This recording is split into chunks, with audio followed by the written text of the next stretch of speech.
Peoples of the universe, please attend carefully. The message that follows is vital to the future of you all.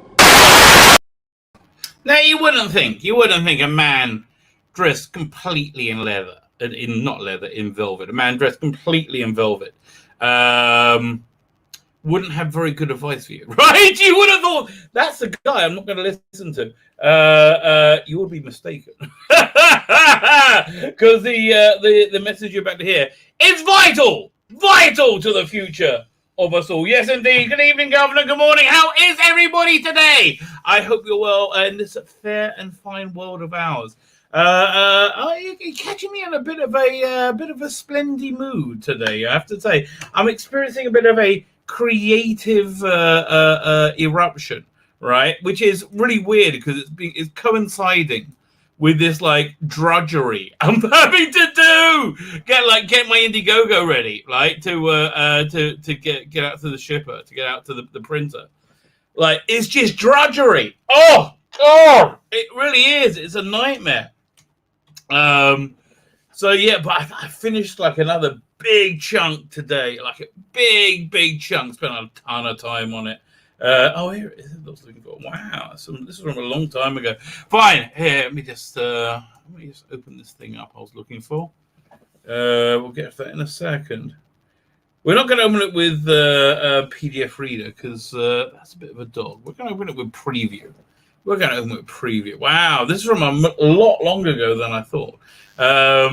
I'm looking forward to showing it to you. If this is the version I'm thinking of. Anyway, yeah, you're catching me in a bit of a massively creative mood because I'm really excited about Substack. Like, I'm really genuinely made up about Substack. It looks like it's going to be freaking awesome, right? I'm excited by it as a consumer, as a reader, and as an artist, right? I'm really excited because I've got a ton of work. Which, and this is just a great conduit to use it for, to put out for. I've just got so much stuff. I've got comic books. I got a book. There's a lot of stuff I can put out on this thing, and I'm planning on doing it for free to start with.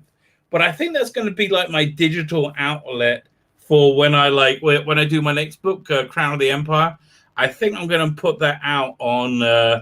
I'm going to try doing it for pay on Substack, and then if anybody gets it gets the digital version, I'll give them like a discount code or a special, like a secret link when I do the print version, so they get a discount. But it really strikes me, it's awesome. I mean, it's a great way of receiving content. I mean, basically, it's an email. And what I like about it? It's just doing stuff that already exists. It's not reinventing any wheel. It's creating a new culture, right? That's really what you want. You want to create a culture where something is normal and desirable, and that's what it is. And it's really clever. I don't know how people do this, but like they create a culture where like, I want to get one of these blogs. Like, I'm really psyched to get the Jonathan Hickman one. And he's putting a lot of work into that thing, right? He's giving me a lot of background information, which I can dive into or not. You're getting your bang for your buck. So, and I haven't even seen a comic yet. So I'm really made up. I got a lot of stuff. Because what I've always wanted, this is what my Indiegogo is about, my brand is about, is me, right? I want my when you see my little logo, right, you're going to get a I hope I have a distinctive voice, like I have a reasonably clear thread as a writer. Listen, that's why this is why I like Substack. So there's a ton of stuff I can put out there. I got a bunch of one-page strips. I can put one of those out a week. I got a bunch of like longer strips. I got this full graphic novel. Cool. Which it was originally called this thing called what was it called? Bushido or Bushet? Something I can't bloody remember. It was for this company called Anime America or America Anime, and this guy I worked with a bunch of times, Stefano Cardacelli. He got the job to do a 3-part miniseries, and he needed a writer, and I gave it to me. Right? Good on you, Steph. so then the company vanished, as they do. This was years ago, and we didn't have a high def copy of the artwork. We just had like a low def copy. So I took out I was able to take out. They did some shading work, which was beautiful. The shading work was fantastic. But I took that out and I did a very different. I personally did a very different style of shading work, and I just put in a one color of red, right, to tell the story with, and visually, it really works quite well. But the only place I can ever show that is digitally, because I don't have the files to make it. What's the word? Like a print version. But yeah, no, I think it's a real legit digital outlet. I like it. I like that it's turning comic creators into the authors, right? That's the brand rather than Batman, right? And I guess somebody might, if DC is smart, right? If DC wants to sell Batman or wants to do a DC Substack. Right? And you'll sell comics, right? And then you'll sell your comics. You'll probably do better than your print sales, right? Because see, that's saying like, I'll see what Superman, Batman a month, $8. Yeah, why not? 4 or 5 comics a month. Why not? I think like me, when I start charging, it'll be cheap. I want to do it like $2.99 or something like that, and it just put out a lot of good content, right? And I want to have like a signature thing. So I think Crown of the Empire is going to be the signature story, and he's a character I can bring back. But here, let me share this. This is like I can really, I should really get some actors in and get them to do a read through of this. This is cool. I think this is it. I don't know what draft this is. Draft 8. Okay, so this was a script called Serig, episode 1. So what this is, I essentially wanted to do Callan. Callan is an awesome spy show. Like, it's on YouTube. It's freaking incredible. It was made in the very early 70s. Bunch of episodes are missing from the late 60s. It's just really good. I mean, and it holds up so well today. It's about this guy called Callan, who's a ex-con army officer or something, like enlisted man, who's a very, very good at killing people, right? He's very good at killing people. Doesn't particularly like it, but he's very good at it. He's recruited by the government in this shady, assassination bureau called the Section. And they get red files is when they're going to bump somebody off. A yellow file is some person of interest, so there's always red files. A red file for Callan, and he would have to like investigate somebody each week, and you would see the dirty business of being a spy, and it was really mundane and dirty, and it was like and immoral, and it was really their job was to cause people pain, right? And they did it dispassionately and professionally, but they also did with a bit of a sparkle. I have to say the side characters are interesting. So Callan again doesn't really like being an assassin, but he is. His like sidekick, his best mate, is Lonely. This guy, his cellmate in prison, who's a cat burglar, I think, and it's called Lonely because he doesn't like to shower, so people kept away from him. Played by Russell Hunter. If you've only seen him in Robots of Death as Commander Ivanov, imagine the opposite, right? Imagine the exact opposite of Commander Ivanov. It was like this, kind of scummy, lovable rogue villain, like Villa from Blake 7.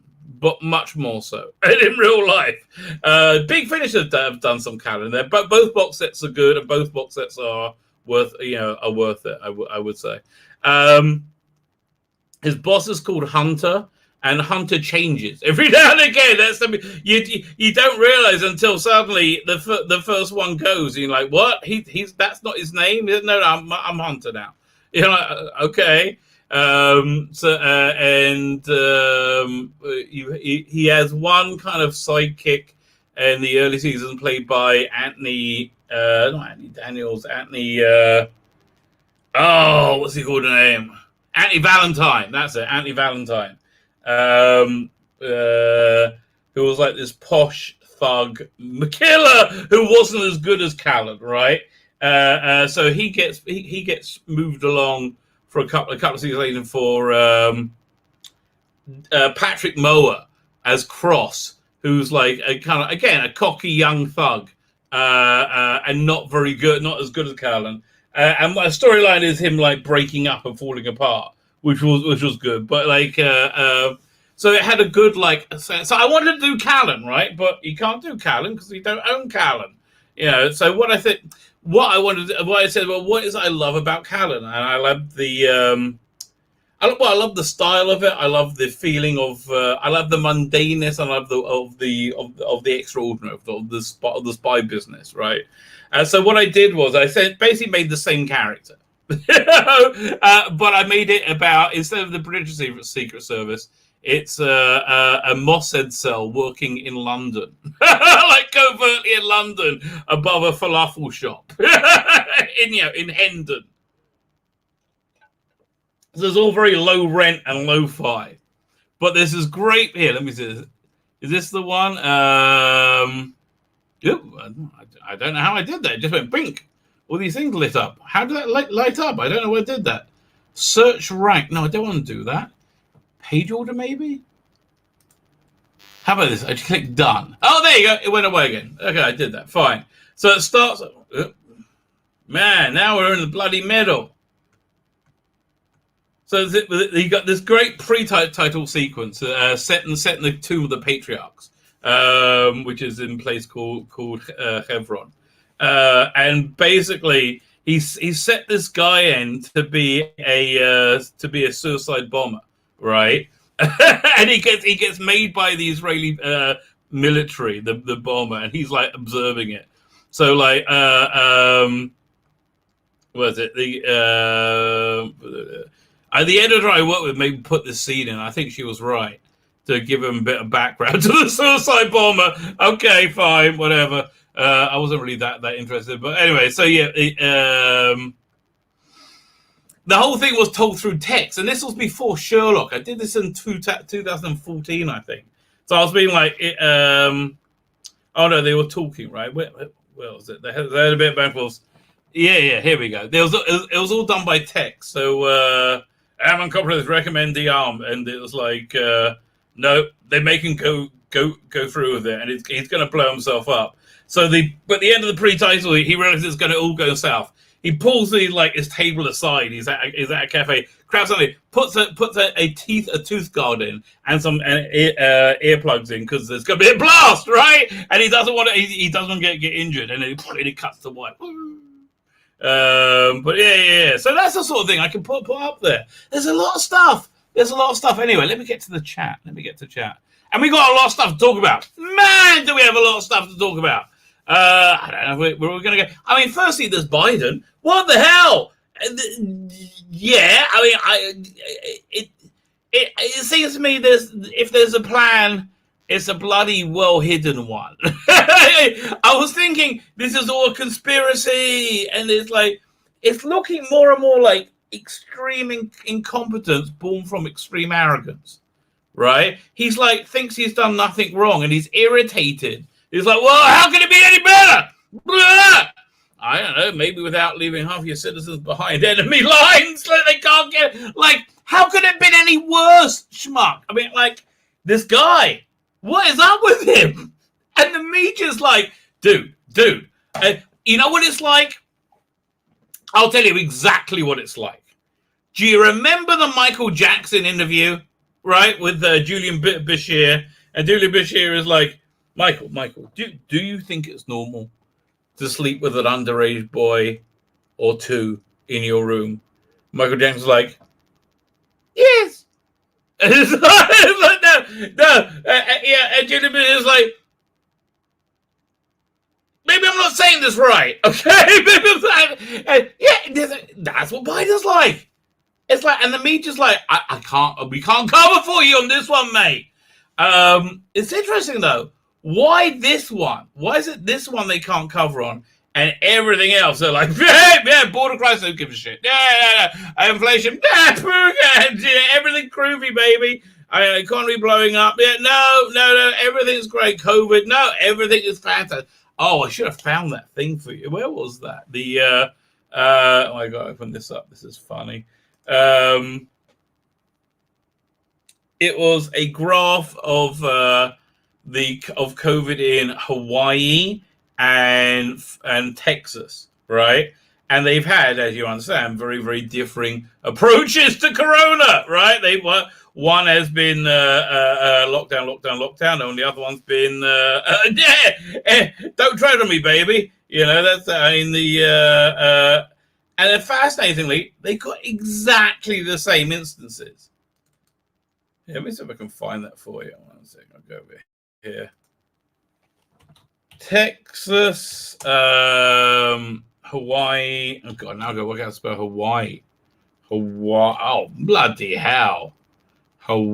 This is what it should. Hawaii. Oh, there you go. Hawaii. Texas, Hawaii. COVID comparison. There we go. Man, that's low down on Google. Do we have the image? Let me find. See if I can find the image. No. Nah, it's gonna be well hidden. It's gonna be well hidden. Maybe let me look at Twitter. Go to the twats.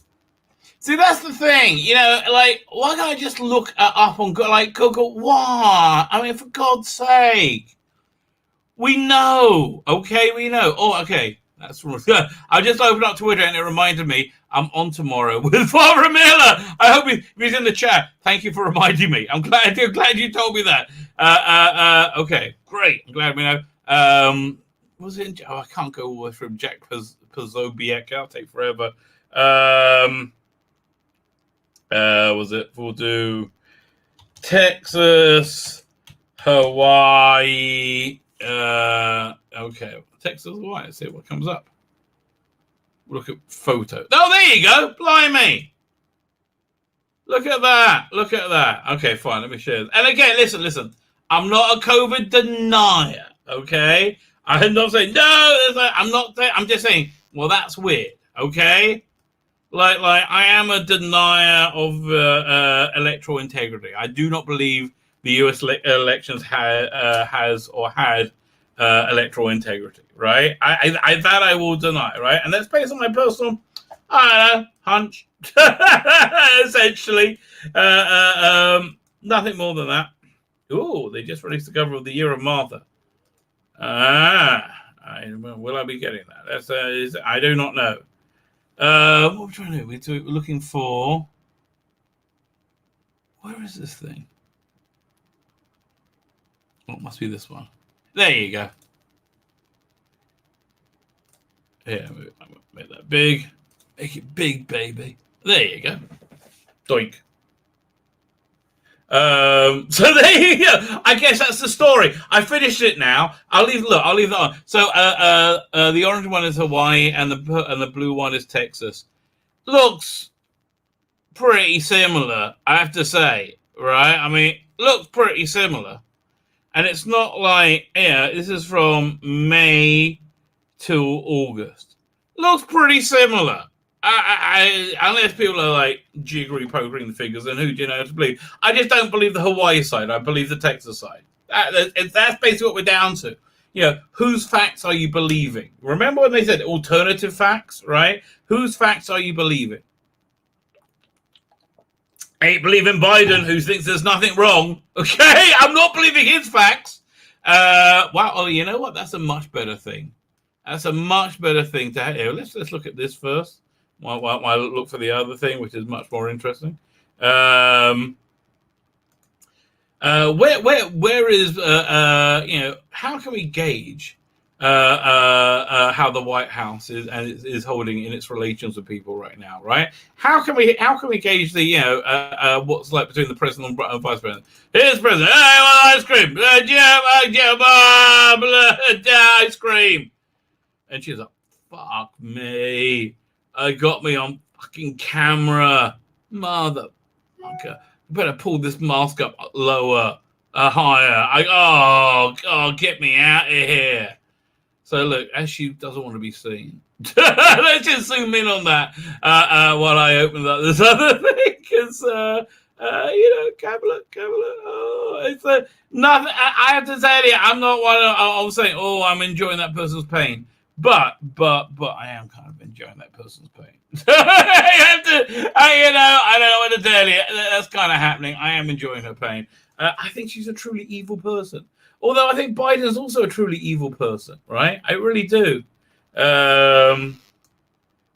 I've got some great thumbnails coming up. Where is it? I found that's tonight's one. Let's go over there. Share screen. Now we'll leave this on screen while I get to the chat.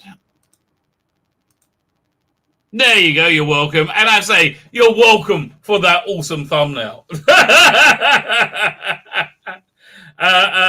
If I was looking at it again, what you should really do when you're photoshopping is leave it for 24 hours and come back to it, right? Because now I'm looking at it again, I'll move the head down slightly and I'll put a bit of a shadow in over here, right? I'll put a shadow in here and that would sell it a lot more, right? But yeah, she's looking awesome, darling, looking awesome. So this is two people, I'm afraid. It's a lingerie model, and I've worked out how to change my skin tone, effectively, and that's the thing I'm happiest with. I think that really matches up nicely in my head. So I think I did an awfully good job there.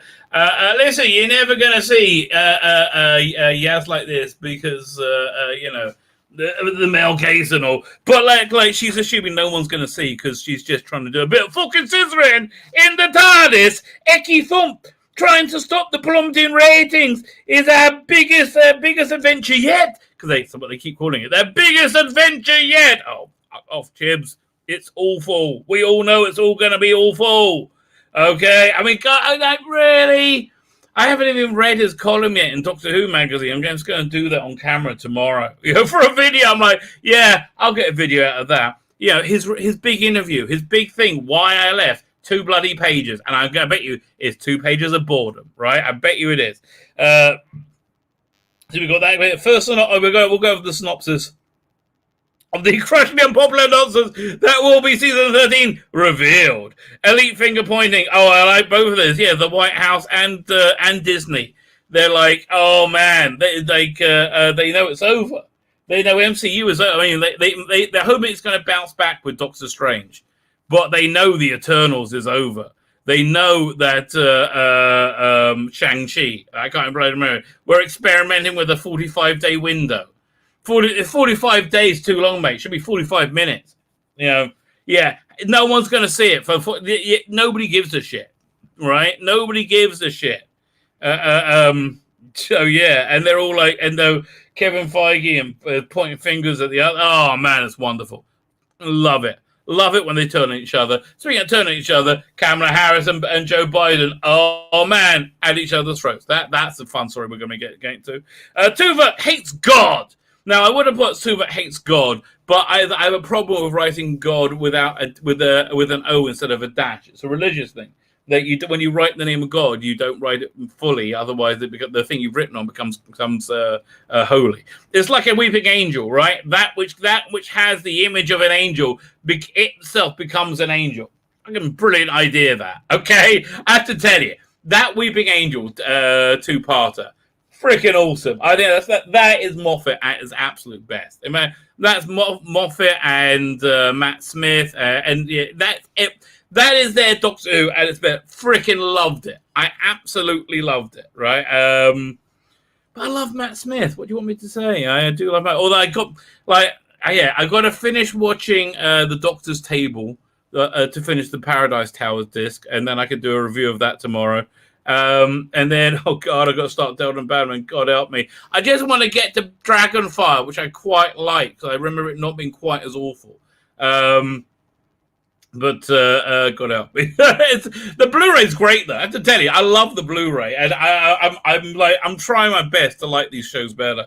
But boy, they make it hard. They make it hard. But they're very good. But now, next thing I got to watch after I finish that is Web of Fear. People are losing their shit over Web of Fear. And listen, I get it. It doesn't work. Okay, it doesn't work. The animation doesn't work. Okay, there's a 5-minute video explaining it, and I like the idea, and I think it's just not ready yet. Right? It's a good idea that needs to be developed. What it is. It's a clever idea, essentially. Instead of doing traditional animation, right, they do mocap and motion capture, which is much quicker. They put that into the computer, and then they build a digital set, and they build they have digital camera angles, and then they take the mocap information and they use that, and they put a skeleton of a skin on that. Unfortunately, the skin just doesn't work enough, and the movements aren't knife-like. It needs work. It needs work. Clever idea. It's a clever idea that will work, that will make animation much cheaper. But this is, you know what? It's akin to Time in the Rani, the CGI TARDIS, and the titles. Yeah, it's like that TARDIS. It's getting there. It's getting there. It's not there yet, right? But yeah, I haven't tried to watch it though, right? So I got to be fair. I'm going to watch it in order. I got to watch episode 3 in context. I'm invested in the story and I'm built up to it, and I know the story, but I'm in it, right? So they should be just about ready to release a season. Was it a season 5 Blu-ray? Okay, let me have a quick look at this. Okay, and I really will get to the chat in a minute. My God, I'm half hour in. I've got the chat. Yeah, let me have a quick look. I want to go Doctor Who episode guide. I want to see what stories they're off on season 5. They must really be there by now. Hang on. So, Tomb of the Sidemen, they got Abominable Snowman. Is that the one they're missing, right? Right, so they have to do an animation. Why haven't they done an animation? That's beyond me. That's a great story. I think that's a hard one to animate. So the reason they did this new animation method, by the way, is because it's just they're never going to be able to do some stories like the Highlanders and the Crusade with traditional animation. There's just too many characters, right? It's too much. So Abominable Snowman maybe one does. I'm not sure, but that one needs to be done. But they got Ice Warriors done, ready to go. Enemy of the World, ready to go. Down there again. Web of Fear, now ready to go. Free from the Deep. Right. So they're missing those 5 episodes there or 4. Didn't they find they put a release out of it? Yeah, 1 second. And Wheel in Space. Okay, so they're missing quite a bit. Wait, is it the season before though? Have a look at the season before. So Power of the Daleks, they have that now. Highlanders, they don't have. All right. Underwater Menace, they have 2 of them, right? Moonbase, they have. Macro Terror, they have now. Faces one out, and even the Daleks, they have that. So they're going to use this mocap thing to do the Highlanders. But man, it needs more work. Okay, it needs a lot more work. Although again, I don't know why they wouldn't go for an increased budget. Anyway, as I digress. Let's get to the chat. Heather Sula, how you doing? Me too. Oh, I know. Because Thomas, I miss you. Well, I sounded like yes. You see, Mandip, I'm helping your career out, darling. Just shut up. I'm doing good by you. Me too. There you go, Heather Sula. A woman of taste and so much. She certainly looks like less morose. She's not. I like her. Listen, look, she's enjoying her femininity, right? And she's liking being sexy. That's okay. She can do that. I wouldn't hold back on her. Chris Sola, every time I see you, I feel guilty because I'm still working. Oh, man. I was talking to you. I'm not sure if you were here earlier. I was talking about working on the Indiegogo there. It is a slog right now. Oh, my God. I've just finished prepping all the files, but the new pages for Imperium. That was a big job. I've done that with Biblical. So we're getting there. I'm reckoning by but keep going like this. We'll be ready to go to print by Tuesday next week. That's what I'm hoping. So that'll be a good goal. Man, it looks so much more likable than the thumbnail. See, listen, look, man, darling, I just think you should do like an erotic shoot, like this. Look, this is no nip showing. We're all cool, baby. We're all cool. Hell, chat says PD Rips. Hell, chat says hell back. I'm sure. Mercs Eddie is here. Oh crumbs, I've turned on Korean mode on my keyboard, trying to figure out how to switch languages. Well, okay.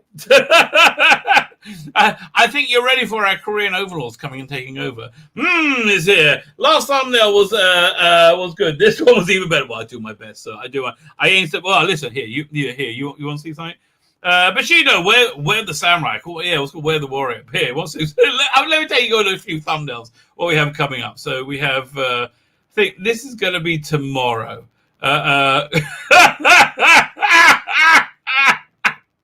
Chris Chibnall speaks. The controversial showrunner talks about his disasters era and exit of the Who. Why is everybody calling me a piece of shit? I'm sorry. I'm just very proud of this. This was a lot of work, and I think it was. I think it paid off. Then we have Doctor Who magazine review in general. Oh man, it's a turgid episode. But a friend of the channel. Not Pete Gilmore. What's his name? Only Death Can Save Us. Whatever his book's called. Only he's illustrating the story inside there. So I'm sorry, but I'm glad you got the job, right? Paradise Tales review. You're welcome. And here's another great Chris Chibnall one.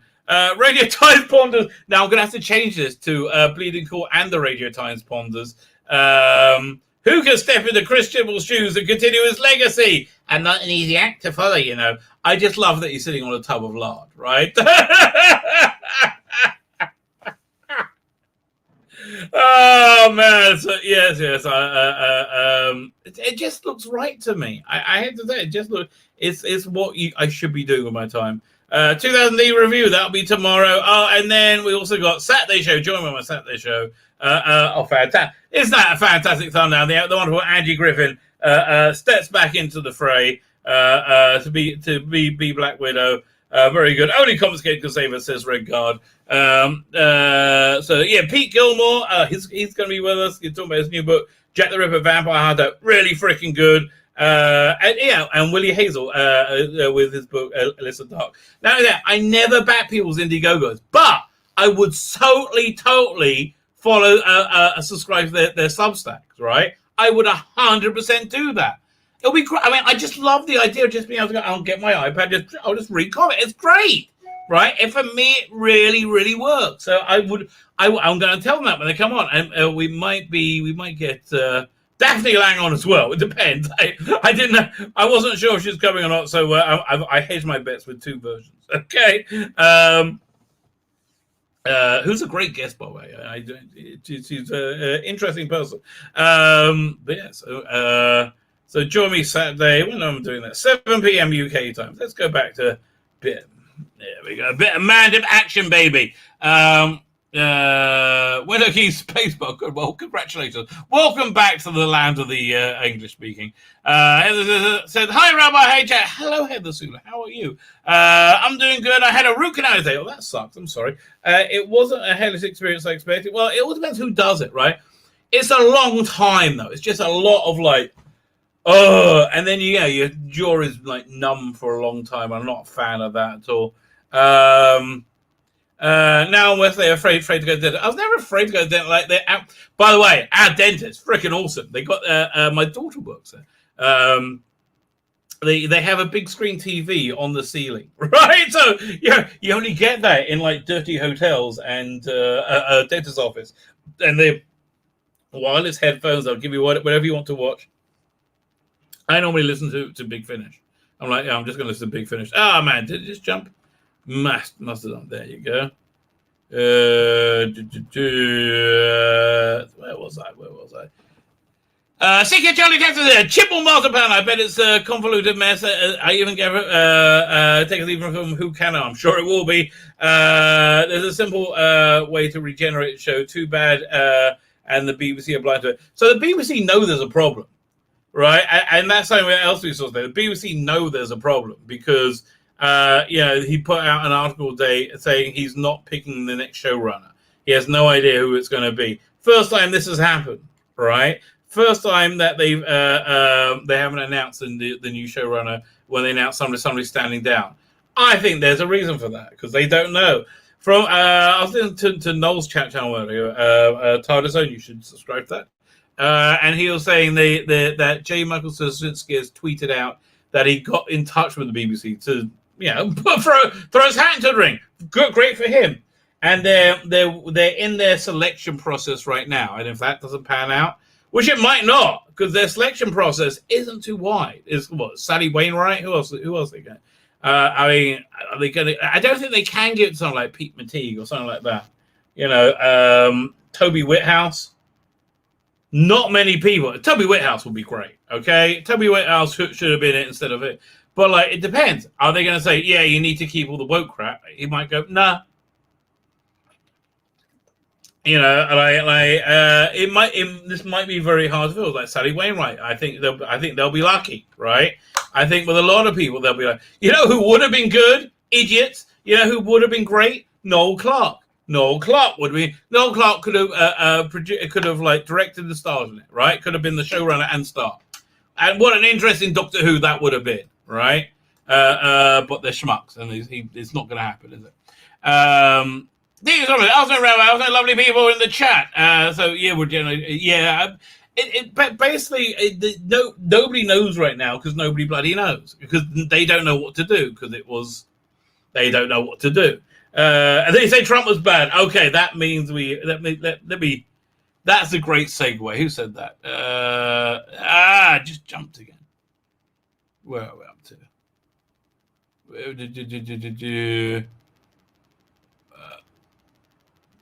Okay, up the best of Mandy. Both the best bits right there. Matt Smith, we first Doctor. Well, that's a very good way to come into Doctor Who, right? I'm sure I missed somebody's chat.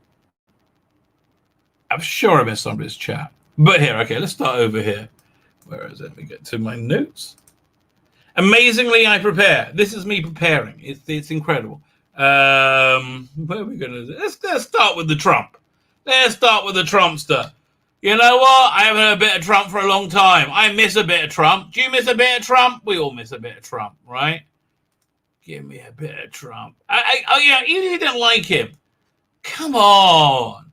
He was better like Thatcher as well. Okay, a lot of people didn't like her. I get it, right? I get it that a lot of people didn't like Margaret Thatcher. That's cool.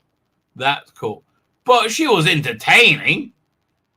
I think she was reasonably successful, so quite frankly. I just remember being on the right side. Like my parents did very, very well out of the Thatcher years, and basically everybody else we knew, right? Basically everybody else we knew did very well. Yeah. So look, allow. Here, let me turn my sound up, and I'll turn that sound up. Crank it up to 11, baby. Crank it up to 11. Yeah, let's go back. Yep. We have a military. It's holding it. I got to reduce down to 2,500 soldiers, and they were doing a good job. It was fine. So, it was a smaller force. So I think this is recent, right? I think this is the last couple of days. Down from close to 20 to 2,500, and we were fine. But we have the military there. And we take the military out before we took our civilians out. And before we took the interpreters and other, we want to try and help. But by the way, I'm America first, okay? The Americans come out first. But we're also going to help people that helped us. And we have to be very careful with the vetting because you have some rough people in there. But we're going to help those people. But can you imagine? Now, what we were going to do just very quickly is we were going to take... Wait. Common sense. Right, in that common bloody sense. See, yeah, that's why this went down, right? Because Biden's still like this. Biden's like, you don't have the right to question me. I'm. It's not that I'm the president. I'm the elite, and you're not. Somebody said it recently, and it really, really is true. This is not about Republican and Democrat. It's not about left and right. This is about class. This really is. super elite and the rest of us. And there's about half of the rest of us are too freaking stupid to realize that they're making themselves into slaves. They're too stupid or don't care, right? That's the thing that blows my mind. So many people just don't care. Like, freedom, it was overrated. Like, I have the same thing go on in my town, you know, like, blew me away. Like, I think real significant violations, desecrations of our Jewish philosophy, of our Torah is what we call it, publicly by public officials, right? Really bad things, who have been doing very bad things for a while, and it was like, fair, doesn't matter. I mean, and it just blows my mind. Same thing with this, like liberty, freedom, democracy, doesn't matter. The military out last. The people were coming out, they were going to come out, but the agreement was violated, so I held things back because we weren't going to do anything, again, conditions-based. So they weren't fulfilling their obligations and conditions. But here's, just to finish, the people come out first. Then I was going to take all of the military equipment. We have billions and billions. Yeah, oh my God. Have they funded? I think one probably a better funder of military equipment, right? They're like in the U.S. military. And they've given them an air force, for God's sake. They actually gave them an air force. It's crazy. $1 worth of new Black Hawk helicopters, brand new, that Russia now will be examining, and so will China, and so will everybody else to figure it, because it's the greatest in the world. We have brand new army tanks and all sorts of. I didn't even think about that. The intelligence gap. Oh, that, yeah. My God, my son tells me what they have to do to keep the tanks and stuff, how they work secret and what they do secret. It's crazy. Didn't a guy go to prison for like 5 years for taking a selfie in a submarine? Oh, here's all our shit, everyone. Okay, just put this in a context that we can all understand. It's as if they've left a cutting edge starship, right? The top of the line starship, right? And they dragged it out over into Romulan space and pushed it and say, have yourself some fun. Have yourself some fun. Everything's up to date. Data banks, everything's loaded up. Yeah, everything. The computer is all loaded up, ready to go. Missiles, we have everything. I was going to take it out because I knew they weren't going to fight. Just one thing, and I have to say, and this is different from everyone else, I said, why are they fighting? Why are these Afghan soldiers fighting against the Taliban? And I was told some very bad information by a lot of different people. The fact is, they're among the highest paid soldiers in the world. They were doing it for a paycheck because once we left, they stopped fighting. So all of the people that talk about the bravery and everything, I say everybody's brave. But the fact is, our country was paying the Afghan soldiers a fortune. So we were sort of bribing them to fight. And that's not what it's all about. It's a great thing that we're getting out, but nobody has ever handled a withdrawal worse than Joe Biden. This is the greatest embarrassment. Yeah, this must be recent. I believe in the history of our country. I think he's right. I mean, like, he's not far wrong, is he? Is this worse than the fall of Saigon? It's really bad. I mean, it's just really bad. Now, if you're wondering what's really bad, what's really bad? Check this out.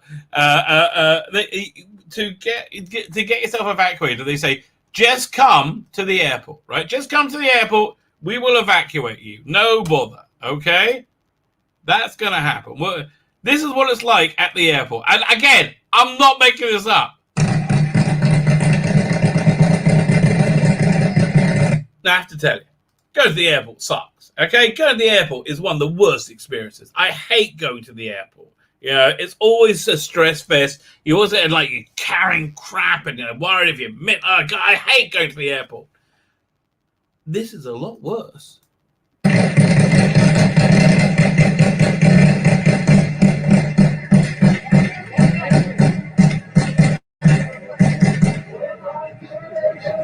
Trouble is the country is in the control of over-educated idiots, people like Biden, who have no idea how stupid they are because they think they're the elite, right? And they have no idea how freaking stupid they are.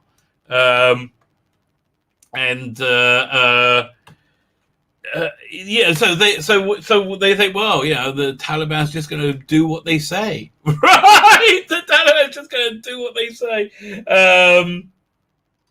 I can't believe there has been more calls for him to resign yet, right? I mean, it looks like they're getting rid. I mean, like Harris. Oh, actually, the thing about Kamala Harris and Biden, they are at each other's throats. Oh man, I think that's on here. Let's have a look. Boys, Biden's land for claiming Kabul chaos was inevitable after months of saying it was not. Well, that is a bit of a cell phone, right? It would have been worse had he not have said many times over, this is not going to happen under any circumstance, right? And he's testy about it. That's the thing that blows my mind. Yeah, I think it's at the bottom of this page, the video. He's like actually testy about it. This is crazy. And this is ABC. When you look at you can't get ABC and George Stephanopoulos. You can't get friendlier bloody media. The only way this could be friendlier is if he was giving a blowjob at the same time as asking the question, which is hard. Maybe I guess I'd have to give him a hand job, right? Maybe a little lick in between syllables. Go on, in your own time. He didn't like me saying that. Blimey, they cut me off. Come on, it was working. When you look at what's happened over the last week, was it a failure of intelligence, planning, execution, or judgment? Look, I don't think it was a failure. Look, it was a simple choice, George. I don't think it was a failure. And he's testy. I don't think it was a failure. What's wrong? He's offended. He's offended at the bloody question. Like this is that they have no idea. They have no idea how bad it is. Blows my freaking mind. Actually, I have to show you this other guy in a second. That's crazy. Oh, come on, why can't they just put it on YouTube? That works. Not this crap doesn't. Hello? Pain the bloody ass. When the Taliban, let me put it another way. When you had the government of Afghanistan, the leader of that government getting in a plane and taking off and going to another country, when you saw the significant collapse of the that's a sign you might have screwed up, right? That's a teensy weensy sign. You might when your ally, the leader of the ally, gets on a plane and runs anywhere else, that's a sign you haven't done very well. Okay, if nobody's told you this, I'm glad. I'm glad that I found the thing. I'm glad that somebody's clued you in. You're welcome. Let's have a look. Don't you think he looks tired? Come on. Just put on freaking YouTube, freaking moron. Really? Okay, fine. We go into something else then. There we go. Copy link. This is your last chance. Wake up, Polly Barrett. Come on now. Of the Afghan troops we had trained, up to 300,000 of them, just leaving their equipment and taking off. That was, I'm not. That's what happened. That's simply what happened. But we've all seen the pictures. We've seen those hundreds of people packed into a C-17. We've seen Afghans falling. That was 4 days ago, 5 days ago. What did you think when you... Like, firstly, it wasn't. Wasn't that 2 days ago? I hate to be like today's elsewhere. That was no, wasn't that a month? Was that Monday or Tuesday? Okay. And secondly, how does that make it any better? Like, oh, that was 4 days ago. What, that they fell to their deaths horribly because of your massive incompetence? Yeah, we planned for everything, including them holding onto the undercarriage and hoping that because they didn't want to be raped and murdered by the Taliban, who you say are very, very honest gentlemen. Fucking moron. See, this is why you come to YouTube, right? See, you don't get this analysis on Newsnight, right? Newsnight would be so much better if somebody just turned around and said, fucking moron, right? Wouldn't it be better? I would trust them so much more. Oh, God, word, son of a... Oh, what the hell? What you did? Fucking... Mum. This is crazy. Down. Come on, you can do it. Ooh. 5 days ago. What did you think when you first saw those pictures? What I thought was we have to gain control of this. We have to move this more quickly. We have to move in a way in which we can take control of that airport. And we did. So you don't think this could have been handled, this actually could have been handled better in any way? No mistakes? No, I don't think it could have been handled in a way that we're going to go back in hindsight and look, but the idea that somehow there's a way... Well, maybe, again, this is crazy talk. I'm a simple pleb, right? I don't know what I'm talking about. But maybe, listening to anybody's warning that has been telling you this is exactly this is going to happen, and you go, no, I'm too busy having my influencer video made in the West Wing with that weird dude with wearing a skirt with nails. Like, what was up with that? Right? Maybe not if you weren't concentrating on that, and you thought about this, things might have been better. I don't know. I call me politically naive. You know what? Oh man, he probably won't do it. I should see if I can get my cousin on. My cousin works in Washington in a they're really in the crowd. They're in the think tank crowd. So I would love to get him on. Oh, he would never do it. Maybe he would. I don't know. The idea that somehow there's a way to have gotten out without chaos ensuing, I don't know how that happens. So for you, that was... did you not hear Donald Trump telling you exactly how to do that, right? Like literally just now, we listened to a video of him telling you how to do that. That's how it happens, right? That's how it happens. And George Stephanopoulos is like, motherfucker, what do you want me to do? I got nothing, mate. I got nothing. You're bonkers.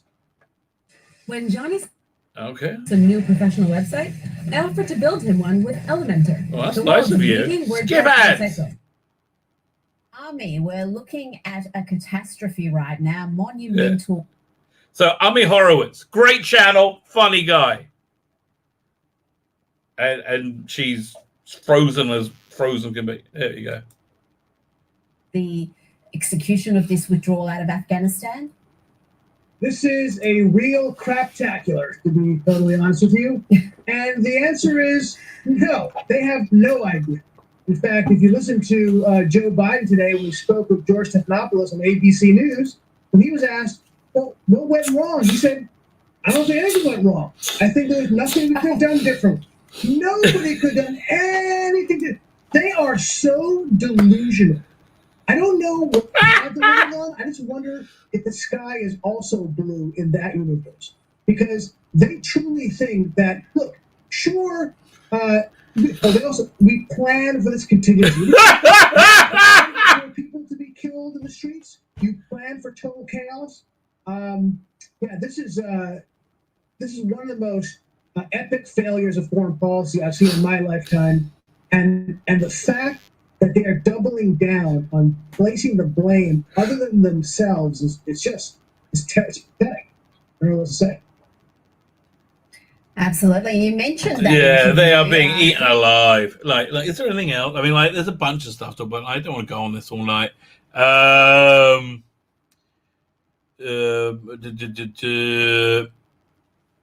this one's worth looking at before we move on. Yeah, this is. Should we look at the Biden-Harris sniping as well? Because that's really fun. But here, we'll look at a couple of things. Okay, we're nearly done with this. And this next one, I call the difference between 45 and 46. It's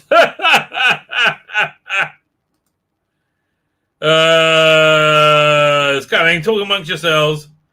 What? Hello, Twitter. Actually, Twitter always takes a long time to open the desktop. Yeah, here I am facing a hostile press and dealing with you and eating you alive. Here am I running like a pussy. Yeah, fuck you, says Trump. Wow, ice cream, says Biden. Right, yeah, I understand. Oh, he had mean tweets on a wonderful economy and world peace. He doesn't know what a tweet is. I bet he knows what a twat is. I think he's become quite used to that expression. Yeah, this one's worth looking at because again, I look at this more as like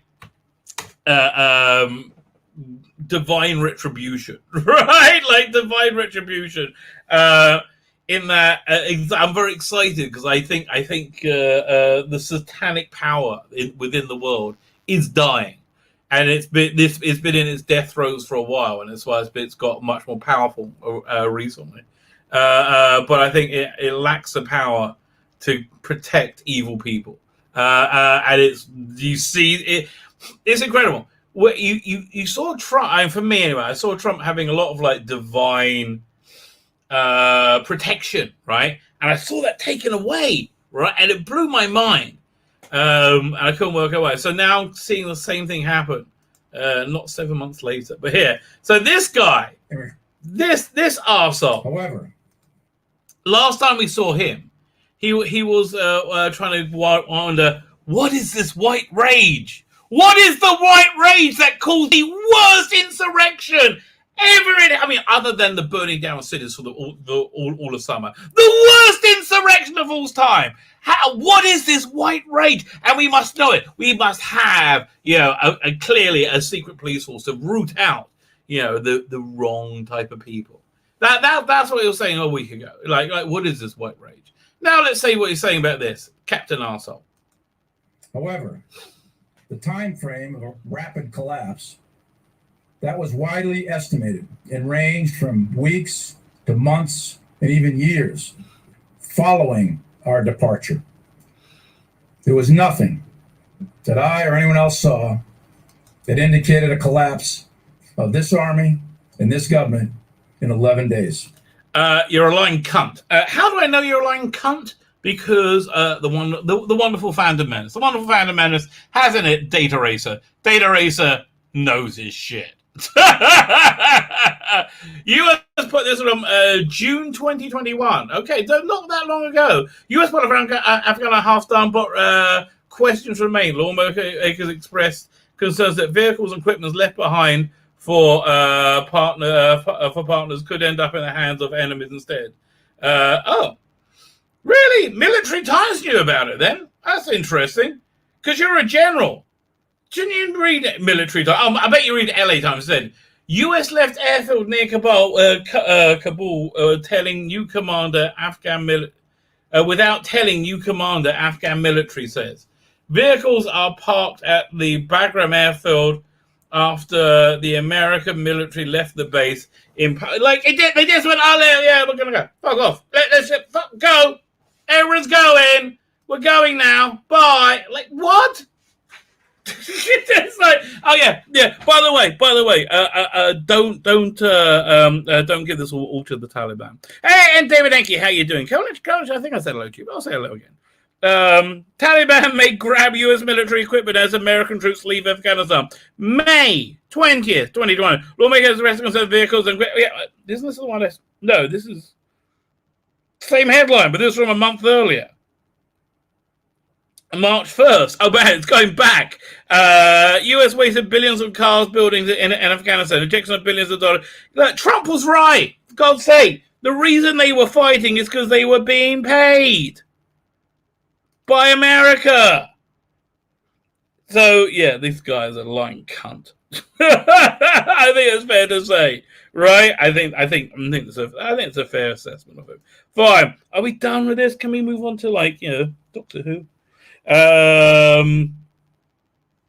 Well, there is okay. We might come back. We might come back to it to look at the Biden Harris eating each other, which is just delicious. I have to tell you, it is hilarious and delicious. But let's have a quick look at other stuff. Let's have a look at geeky shit. We start with let's start with Tuvok. What are you getting mouthy for? No, there we go. It's bounding into comics, isn't it? Oh, it's cold. Let me turn that down.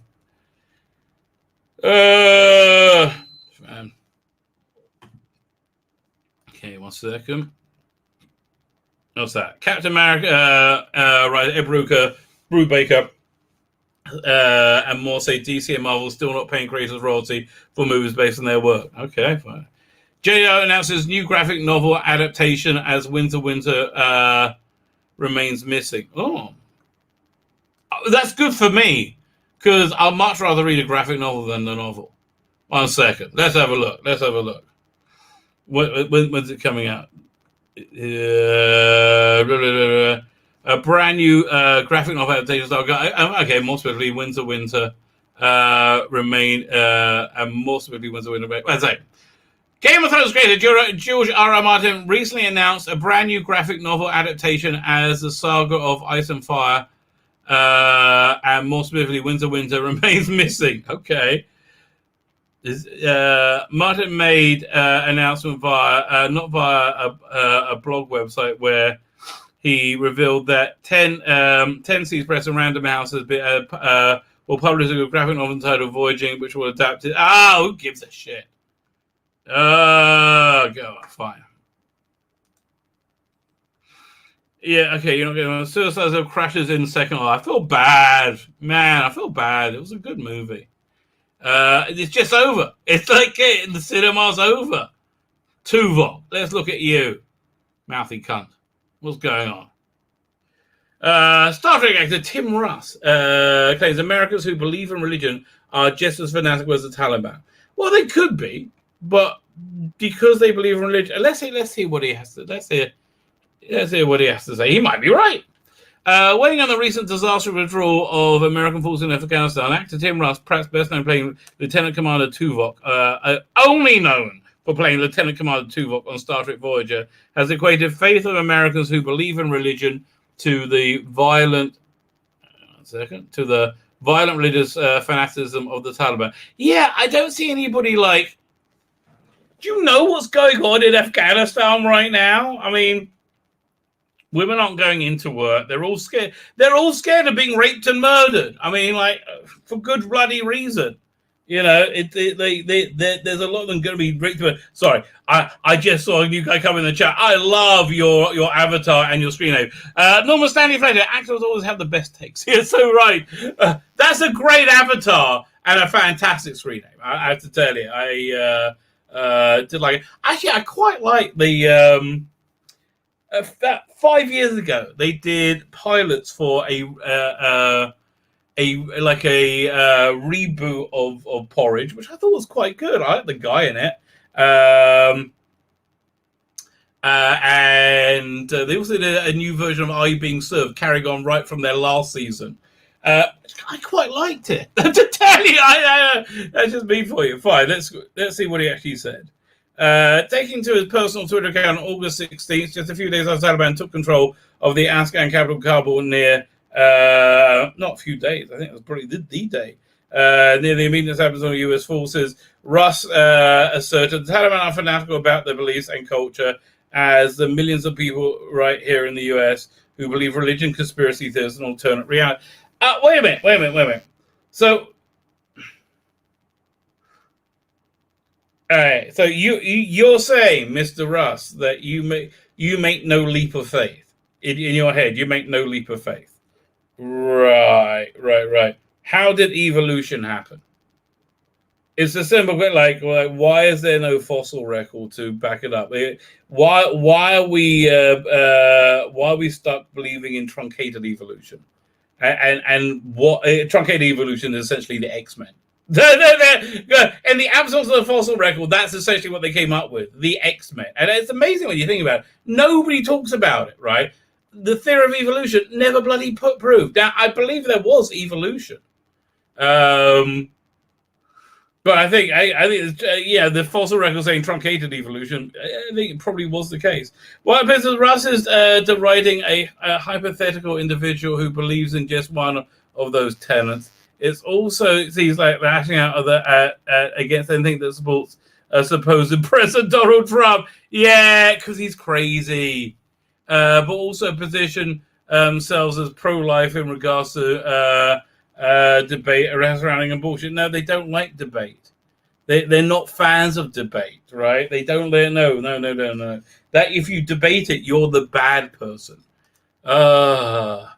Tolerant left. We love the tolerant left. A super group is a target of Russ's condemnation, is evidenced by the actor's own social media history, in which he can be seen regularly taking swipes at Christian.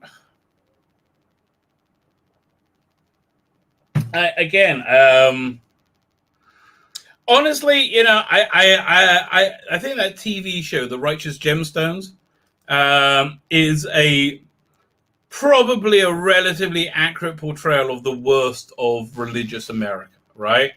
And even so, I found myself liking all the characters and understanding them and believing they all had faith, mostly.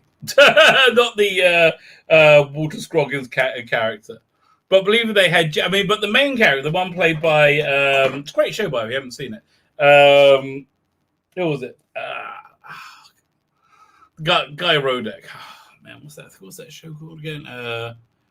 Righteous Gemstones. Actually, you know what? There's that. I should do a couple of videos of things to watch on HBO Max now. If you got it for Suicide Squad. Danny McBride stars Danny McBride. It's about a family of televangelists who are just insanely wealthy because they're televangelists. And you do see the truth behind the curtain. So again, it's all fictional. But I kind of rooted. I thought everybody came out of it looking okay. Really, as I recall. Don't you know who you are? But you don't you know who you don't know who you are? But you need to get down off your high holy Christian high horse about the unborn. You fanatics don't give a damn about anybody after they're born. I don't think that's true at all. I have to tell you. Something that all these Hollywood people would really do well to do is go and meet the people that they're demonizing. I really think they'll do so well to do that. Warren Biggs here. How you doing, sir? And David Strawberry. I think I said hello to you. But hello anyway. Eastlyn, I'm sure I said hello to you as well. I do hope you're feeling better, by the way. You are in my prayers. I want you to know you are genuinely in my prayers. Speaking of which, Rosh Hashanah is coming up. I have to tell you, pretty much everything I prayed for didn't really pan out. Maybe it did, but it's going to be like long term. I wanted the world to be in a much better place than it is right now. Right? I wanted, but I honestly. I'm thinking. I'm really thinking that things are going to change very radically from like early in September when the Jewish New Year is. I really do. Look, it's just me because I believe all this crap.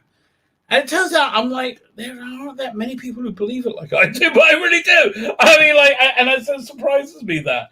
I do feel like I'm a normal bloke, right? I don't think I feel I should have supernatural faith. It just seems logical. Either you believe this shit or you don't, right? Either you believe God exists or you don't. There's no real hard. I mean, if you do, basically, if you believe my personal, Judaism, I would say Orthodox Judaism, then you have a definition of what's right and what's wrong. And I don't know again, but people do it. Same thing. Gary said he can't believe how many people just don't care about right and wrong, about losing their rights. They just don't care. And people don't care about things they should care about. So again, honestly, some of the certainly my best clients have been religious Christians in terms of web design, graphic design. Religious Christians, in fact, they're incredibly honest and they're nice and they're genuine because they believe in God, right? It's not like Father Miller. You can tell he believes in God and he's kind of happier for it, right? That's the thing, really. And you can argue this in both different directions, right? The human psyche. The human psyche is designed to function best. I mean, I'll go to but designed to function best with a belief in a religious system, right? You have a certain peace of mind. We have an expression in Judaism called "gam zelatova." This is also for the good, right? This is like we try and see everything as being positive. Again, if you ever see that movie Signs, that's essentially the way a religious person views the world. Like at the end of Signs, you see all these bad things that happen and how they all came good, right? How they were all needed, how they were all necessary. And again, if you're religious, you believe that God puts you where you are to make you the best. Basically, what does God want? God wants you to be as happy as possible. Happiness normally comes through struggle. So God puts you in a position of struggle, right? And each one is tailor-made for what you need, right? So it's called being makabel your saras. You accept your adversity with joy, with basimka. But religious people can do that. But they again having meaning in your life. So you can argue. Oh well, obviously because there's human psyche. Needed to create a deity to be able to function properly, and that's where religion came from. But you could say, one of the most complicated things within creation. I'm sorry to use the term. The complicated thing within creation, one of the most is the human central nervous system and brain, there's the ability to think. And that system happens to be designed to function best with a belief in a deity. It seems like the deity is balancing that. Balancing out the scale. Again, everything. I think most things can be argued either way. That's why you got to.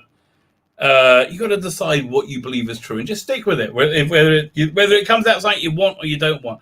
That's actually the central thing of the Jewish New Year, right? It's accepting God as the king, which essentially means if God wants you to do something and you don't want to do it, you do it anyway, right? So we do these special prayers the week before the Jewish New Year called Slichot, which if you're off like Sephardi, which is like Eastern Jewish, like coming from Spain and Morocco, that area, you do it after midnight. You do it you have to wait up to like 1:30 in the morning, and then you do it. If you're Ashkenazi like I am, you can do it in the best time is in the morning before morning services. Some people do it at night. There's some people do it at 10, some people do it at 1. It's different times. Oh, humility. That's like that religion does good. Religion and 12-step programs. That's why I think 12-step programs are so good. 12-step programs. Yeah, I think most religious people should go through a 12-step program because most religious people are religious because they were born into it and they don't really think about it. Yeah, 12-step programs are very good. They're very good at evaluating your life, which is like you should be doing at this time of year, moving into the Jewish New Year. Fine. Okay, so Tim Russ is a radical arsehole. We already have Sharia law, Christian Sharia law. There's no difference. Yes, there is. What? No, there's a significance between Sharia law and Christian law, right? One religion forcing their beliefs of a way of life on everybody else, but they don't do that. Yeah, I think we've all gone. Yeah, let's all just live and live and let live, right? Let's all live. I think I think the gay marriage thing. I think really the breakdown of reality is a direct result of that, which is not good. Anyway, fine. Let's go over to a bit of Doctor Who. Bit of Doctor Who action. Oh, 1 second. They've released the cover. Let's have a look at Big Finish first. They've released the cover for something. I think the Martha, Year of Martha. I'm still on the fence about it. News. Does this make me any more? Is that Jodie Whittaker? Who is that? That is Marina Sirtis. It's not. That's not a. Got it. That's not a pull anymore. I'm sorry, Marina. You told me you don't want me to buy anything. You're in. Marina, that might not have been smart now, mightn't it? Don't you remember? Yeah. Maybe I'll just go ahead and take your advice. Okay, let's have a look. Cover looks okay. Bit bland. Who cares? Let's read it. She's swapping the Enterprise for the Earth this winter. Marina Sirtis joins. I thought she was Jodie at first. It really scared me. Joins Freeman Adderman and Jonah Ona alongside the cast of TV legend in the Year of Martha Jones from Big Finish Production. Okay, not bad cover. Not bad cover. Is it? Are they doing a? No, they're only doing one of these. Okay, fine. Not doing like a series of them. There's no volume one. Cover artwork is they revealed, and the brand new box set or full-cast audio adventures from the worlds of Doctor Who, due to release in December 21, features stars of Star Trek: Next Generation, Game of Thrones, Alien, and listen, Alien's easy. Every English person's been in an Alien movie, and Sarah Jane Adventures.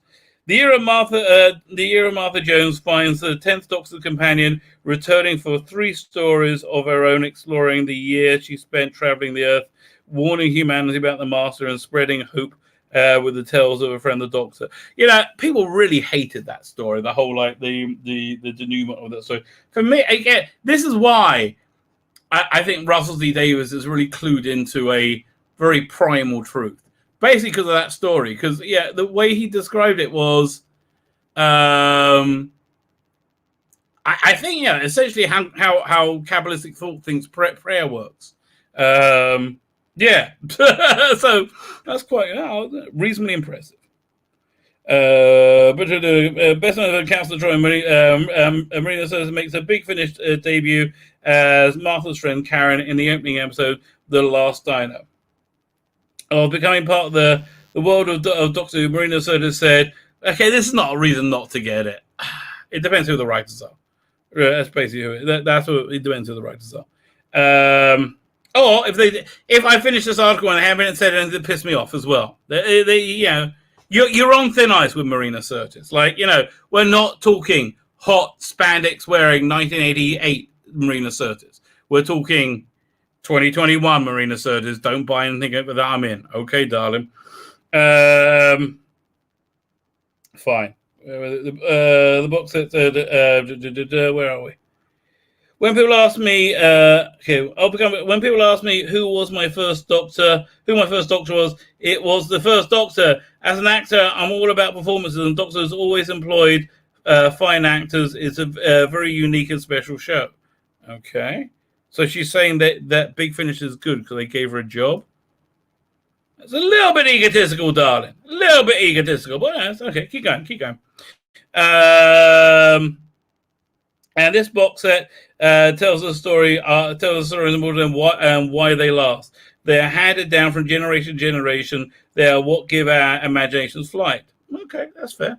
I guess that's why the crazes are so intent on changing those stories, because they figure if they can change the mythology, they can change people without them realizing it. Right? That's how they get rid of that evil unconscious bias, right? By making Doctor Who shit. Great plan. It's a fantastic plan. Get the camera back on. Right, now I'm hot. I thought my bloody turn it back down again. Dink. In the third episode, Deceive, listeners meet the agent of the Master, Mr. Strand, played by Game of Thrones actor Gethin Atting. Good casting. He'll make a great Master, by the way. Of recording, he said, it's just been the most fun. The feeling of adventure and escapism and imagination can get you can get through a voice performance. The scale of stories you can also get to tell on a very efficient amount of time, in which he will make a great Master, actually, now I think about it. Was it? By the way, his death wasn't so bad in Game of Thrones. It was just they managed to build it up more properly. I don't know. That wasn't one. You see, that really wasn't one of the worst things in it at all. A feeling of adventure, escapism, and voice performance. The scale of stories to get to tell a very efficient amount of time, in which you can go anywhere in the universe, as we tend to. It reconnects me with why you get on this crazy path in life in the first place. It's like playing dress up, but with your voice. Okay. The legendary voice artist Loyal King, Alien Covenant, okay, is returning Big Finish to play the Renaissance leader Jesse Grant. Blah, blah. I love my character. It was very maternal. Leave me alone. And that she's making sure everyone is okay. Well, that's being maternal. We know what the word means. She has her private reasons for this, we learn. Oh, did she lose a child? Of course. And although she has a hard exterior, it's a hard world. And this has been so much fun. It's got all the survivalist elements in which I really like. And returning to the universe after appearing in Doctor Who as heritage innovator actor Julie Graham plays Mrs. Beach in the ambitious Anna Fisher agent of the Master. She said, I love the whole Doctor Who franchise. It's a national treasure. It was. It's part of our Britishness, and it's just a lovely part it's lovely to be part of it in any way whatsoever. And what's lovely about doing audio is that there's no pressure. You can really play with it and go for it. Okay. Well, who writes it? That's the question. Let's have a look at it. Let's have a look who the writers are. Tim Foley, Matt Finn, and Dan. Oh, they're good writers. Arthur, okay. Free Manager, looking fantastic. Okay. Well, I don't know, was it $16, $17? Maybe. Still on the fence. Certainly haven't won me over yet. Let's look at the season 13 stuff. There we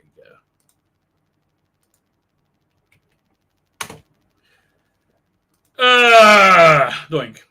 Doctor Who teasers season 13 details and a return of truly iconic enemies. Okay. God. They could. I mean, I did.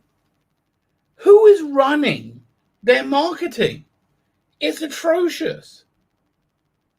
I mean, like, again, look at, I mean, it's so boring. I mean, they can't have one of her running, I suppose, because she looks stupid when she runs. I'm like, I don't know, like, God. Like, what? I just don't understand what they're all going for. Dan is like, I'll just do what they're doing, I guess. I'll stand here with my hands in my pocket, right? And then, yeah, okay. And then everybody else is much shorter than me, obviously, because they're girls. And like Joe just goes, I don't know what they, like, I don't know what she's trying to pull off. Or I don't know what Mandip is either. She's like, oh, look over, like, listen, darling, the thumb I made for you, you look much better. I hate to say this. News office insight into next series. I bet it doesn't. Okay, a news office for Doctor Who season 13 teases the return of truly iconic enemies of Jodie Whittaker's Doctor. Starts her path towards regeneration. Not soon enough. With the BBC have announced the current team of Doctor Who and showrunner Chris Chibnall would be leaving in 2022 with a 6-episode final series to be followed by 3 specials. Honestly, I think that's a mistake. They should have just got rid of them with 1 special. We've got a new, but I guess. I mean, listen, they're not even close to being able to get a new showrunner in, are they? I mean, where are we? 3. So it appears that they're planning on going out with a bang. Series 13 is revealed as an event serial that sees the Doctor searching for answers about her now uncertain past. So they're really dabbling down on the timeless children. Yeah. It's really going down. Okay. Yeah. It's what are we up to?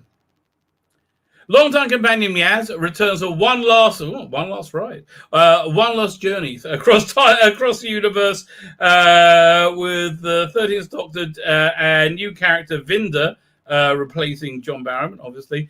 Jacob Anderson. Oh, what a special guest! What a wonderful special guest! I was like, is it Louis Anderson? What, the guy from Wheel of Fortune? Like that Louis? What? No, oh, Jacob. Who's that? And Dan John Bishop as they. Join the Time Lords, Time Lords' biggest ever adventure. You know it's. Oh, shut up. Yeah, this is exactly what Kurtzman does. It's the biggest. Oh no! Look, Enterprise has broken into 1 billion pieces to make 100 different ships. Most exciting of all, the division teaches the truly iconic enemies of the Weeping Angels already confirmed to be among them by creator Stephen Moffat.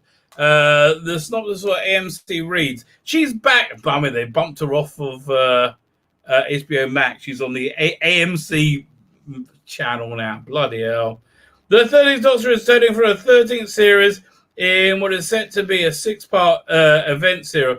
Man, that she's been pushed off HBO Max is indicative. It's because it's garbage, right? It's embarrassing garbage. Right, that's why that has to be the reason why, right? Where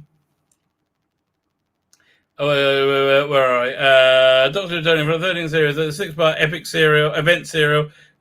Since their last epic battle in Revolution of the Daleks, it wasn't an epic battle. She irritatingly teased the Daleks into another. You can't get me. Ooh, look at me. Oh, I'm a hologram. Oh, now I'm going to kill you. Bye.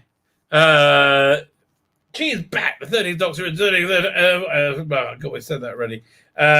Since their last epic battle, the Doctor, Jodie Whittaker, no, she's not, and Yaz Mandip, yes, she is, have been exploring the universe together. Have they been exploring the universe? Have they been exploring a universal pleasure together? I get a feeling maybe they have. Maybe the Doctor, the TARDIS, it can translate any language. Yes, it can. So, can it translate the love that dare not speak its name? Down, down, down, down, down, down, down. Scissoring in the fucking TARDIS! Dun, dun, dun, dun, dun, dun, dun, dun. That's actually, the music they would listen to. Yeah, that's their first song. Dun, dun, dun, dun, dun, dun, dun, dun. you never forget your first song you have sex to.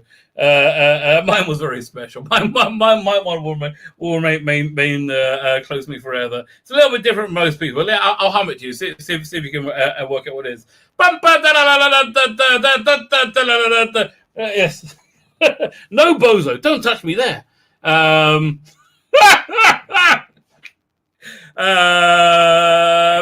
universe again. Sorry, I'm just so bored by this. I have to find something else to think about, even if me being molested by a rogue clown. I've been exploring the universe together, but the Doctor now is questioning everything about her past. She will unquestionably be searching for answers. The adrenaline field. Oh God, that means it's gonna. Oh God, it's gonna be so bad. It's gonna be. Oh, I can't wait for it to be shit. Oh, okay. If this redemptive energy is coming into the universe, right? Yeah, I believe it is, and it's going to get like a real super boost in like September 5th or so. I can't remember 6th or whatever the Jewish New Year is, Rosh Hashanah, where that New Year stuff. Do you reckon that energy wave will hit Doctor Who as it comes back? And make it the most embarrassingly shit show. Like, will it be to the BBC what Afghanistan is to Joe Biden, right? Or will it be?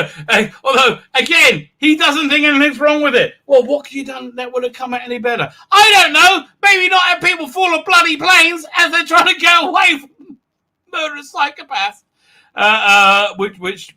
which Lieutenant Tuvok apparently thinks are his neighbors. Man, you're an embarrassment to Vulcans. Okay, I'm just seeing Jodie Whittaker at the corner of the screen as well. No, go away. See, that looks like a publicity still, right? That looks like saying, you see David Tennant down there. Not as good, but still better. The generally feel universe-spanning series will see the addition to the TARDIS with actor and comedian John Bishop. So listen. Here's what we're going to do. As it's on, I will go live every night. I will give you a detailed synopsis of how stupid it is. Right? We're going to see a lot of this. I'll have a detailed synopsis of it, and I'll tell you everything that happens. I'll watch it so you don't have to. Okay. I'll watch it so you don't have to. It'll be a little fun. It'll be a get together, right? We'll get drinks. You know, I'll tell you what we're going to do shots to, right? And that's what it's going to be. We can make this fun. The adrenaline-fueled universe spanning series, the addition of to the titles of actor and comedian John Bishop. Well, that doesn't get more exciting than that. Joining the cast is Dan Lewis, who will quickly learn there's more to the universe he can ever believe.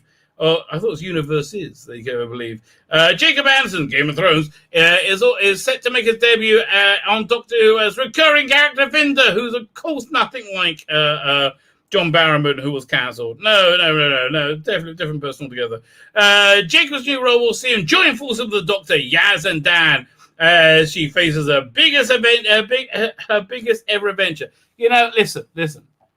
If it's the biggest ever adventure, you don't need to tell us. We'll be able to work it out for ourselves. It's so funny when you see do Jonas accent says, best show with accent parody ever. As said as a London who spent 3 years living there, tried to do my own imitation. I've only ever heard Jodie, okay? I don't know what Sheffield's like. I've only ever heard Jodie. Series 13 is set to introduce the terrifying new adversaries. The return of the truly iconic enemies. Expectations. That's what? There's a space between the T and the A and expectations. Expectations. No. Expect. Oh, right. Expect action. I'm not. Fun. I'm not expecting any fun. Scares. I'm not. Extraordinary worlds as the Doctor and her friends confront a deadly evil. Aye. Piers Wenger at the center of the universe. There's no word yet on who replacing Whittaker. No, there's not going to be. Give it up, mate. Oh, Alex is here. Dr. Alex, how you doing? Give it up, mate. There's not going to be a replacement. They don't have a showrunner. And I don't think they're going to find one. Honestly, I think their best bet in the first round is Toby Whitehouse. right? I think he's the only one. Whithouse. I think he's the only one possibly in the run. If it's Toby Whithouse, I don't think they can go for a Mallory Blackman, even if you want it, or like Pete Mateague. I think they know it's up the shit. They need somebody who can do it, who has a track record of success, and Whithouse does because he's got that success in being human. You can also get Neil Cross. They're probably trying to get him. Sally Wainwright, Neil Cross, Toby Whithouse. If any of them say yes, I think we'll do okay. I mean, they want somebody serious. They clearly want somebody serious. But like, what will they do with this era? I do not know. Yeah, listen, it's far from saying, but thank God they're gone. What else do we have? We have another thing. So we have this one. Yeah, well, let's have a quick look at Pocket Mags. I'll show you this month's Doctor Who magazine. It's a really boring issue. It's a particularly boring issue this week.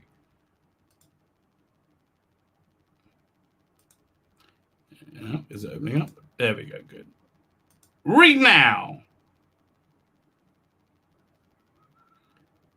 Good cover though. Okay, their graphic design work on the cover has been very good of late. Who is the graphic design work?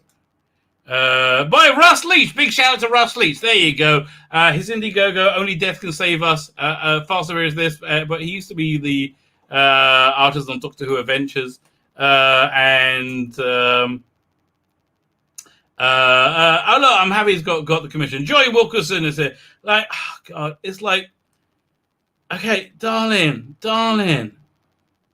Like, looking ugly isn't a good thing. All right, looking ugly isn't something you should be striving for or be proud of. Richard Molesworth doesn't have a choice, right? He's not putting on makeup. You could. I mean, and honestly, it looks like you're working hard at looking bad. Right? It really does. And it's like, piss off. So this is it. Oh, God, she's so shit. Look at her.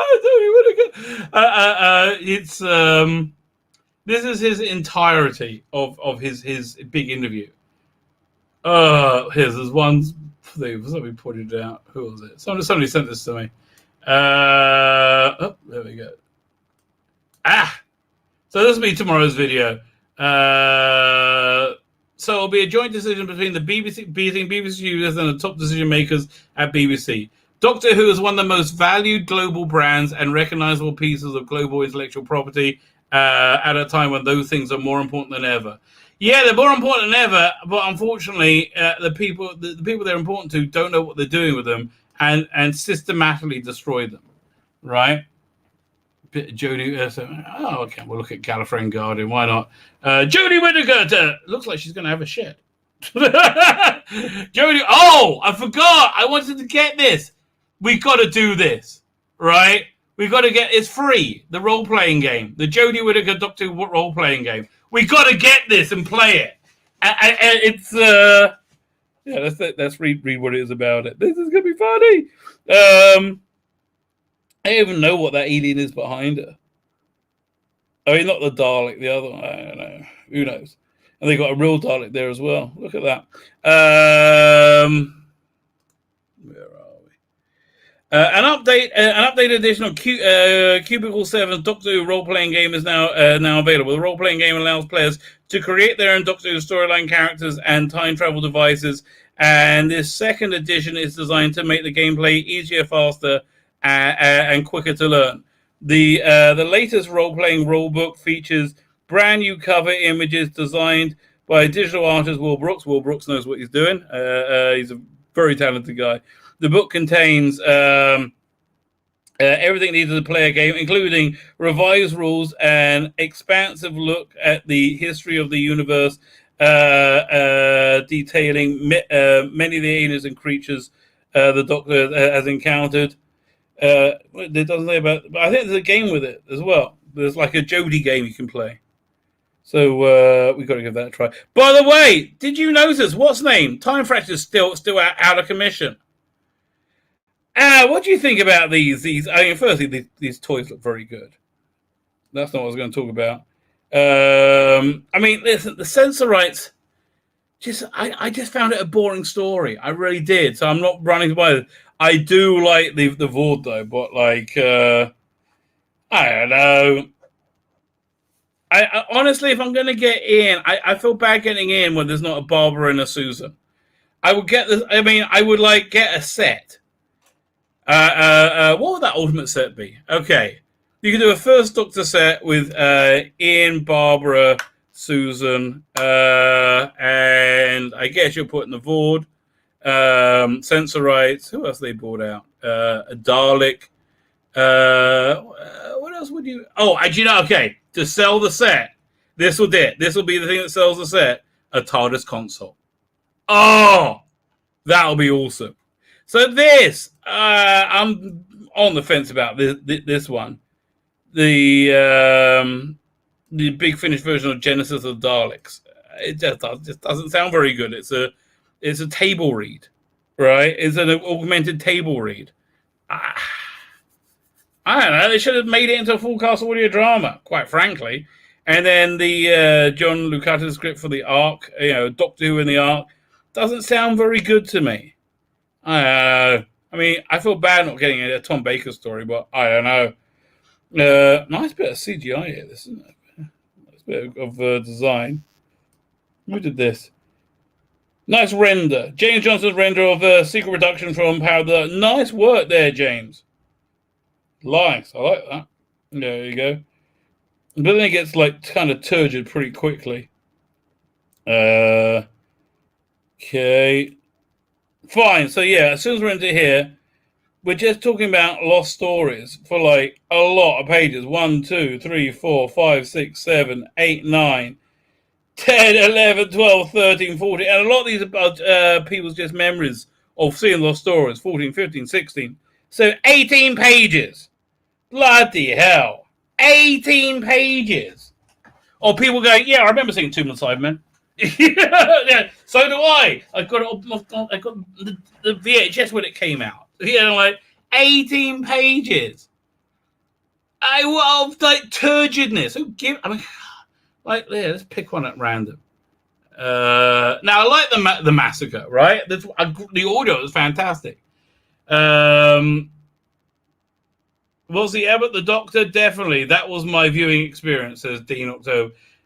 Okay, but he wasn't. Someone said this historical period was an unusual one to set the Doctor in. Notes him like this is just a boring article. Sorry, I'm sorry, but it is. It's boring.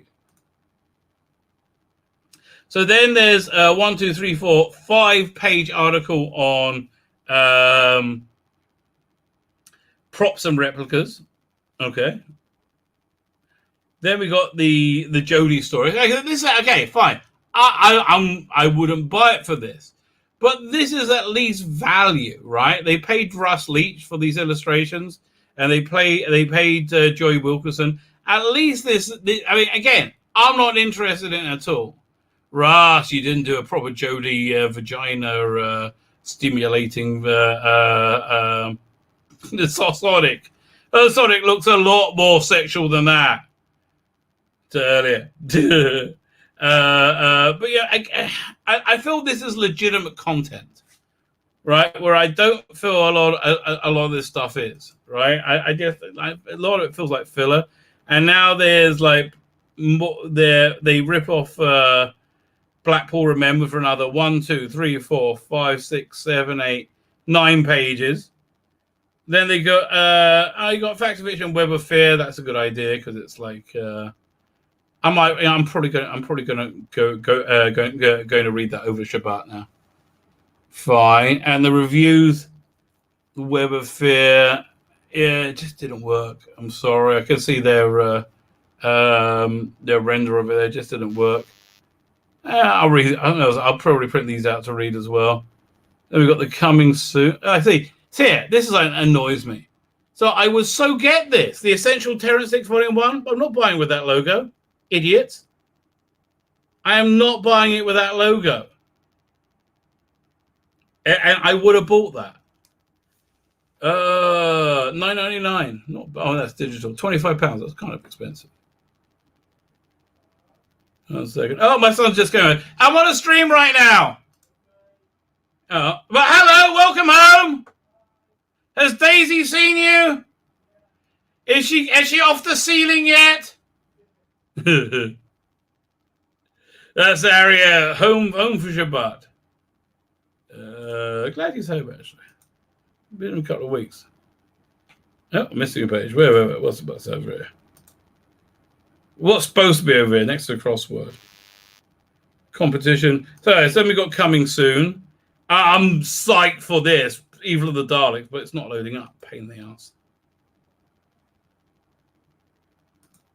There we go. Evil of the Daleks. I am psyched for this.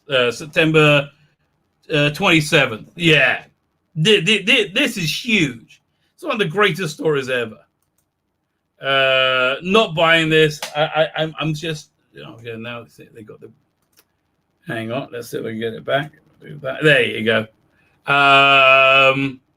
The Daleks were cynically put into the last story to get to get you to buy it. Not interested, mate. Okay, not interested. I'm not really interested in this ongoing story with Mark. Yeah, I'm out.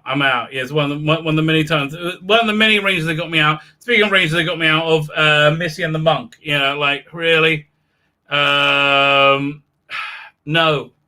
Gemma Whelan just wasn't very good. I hate to be the one to break it to you. And the 11th Doctor Chronicles, no, afraid not, mate. Afraid not. Yeah, Big Finish is noticing a drop in their income, I think, round now. And I think it's been a steady drop. 84-page issue. Wow. What they got? So they got John Bishop being interviewed. See, this is the stupidest things ever. Recreating the sets of the Macro Terror. Like, who gives a shit? More black powder. Okay. Eyewitness members of Patrick Trout. Yeah, this is so stupid. Oh, it's like it's only $2.99, right? And I don't really notice it. But that's the only reason it's staying around. Oh, that's bollocks. Let's look at the Harris Biden thing. That's really delicious. That really is delicious. Actually, I've got a couple of things about that.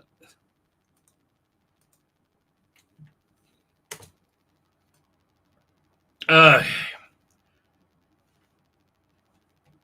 got this all. I'm not sure they have. I got this JPEG over here. Okay, so from August 17th, we have he wanted Kamala to stand with him, and she said no, ain't happening. I'll remind you of the picture. Shade war going on. Kamala refused the request to do a presser day. This was on the 16th. She said she was focused on Haiti, not Afghanistan. Now staffers for rival teams have been openly fighting all day per the White House. I got some of those texts we can look at in a minute.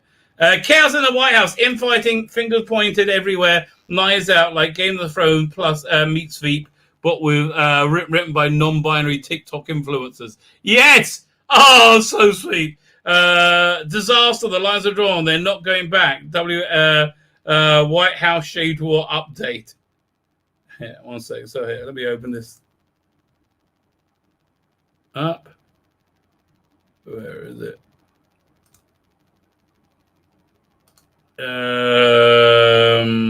Share screen.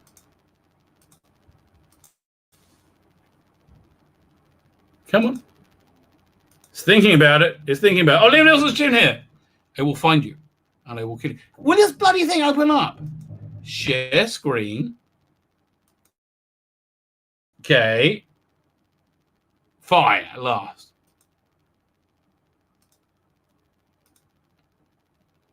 First and foremost, the awkward passive-aggressive communication between Kamala and Biden advisors have also been too deafening to bear. Anything Team Kamala has to say about the evacuation is met with ire and sneer to the speech snub, and everything that Team Biden has to say is written off as incompetency. Team Kamala now feels as though any input regarding the mission can no longer be deduced by the likes of Sullivan, Finer, by Blinken, Haynes, etc. Team B, we think this should happen. Team K, no, we think this should happen. Team B, no, we think this should happen. Team K, well, B gets the final word, so whatever. But we aren't backing it publicly or otherwise. All this grade school playground tier nonsense is going on while Americans are in imminent danger. Yes. Oh, so here's another great thing of why Americans are in imminent danger. This is really terrible.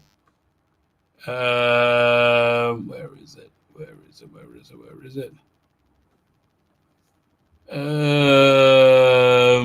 Could this be it?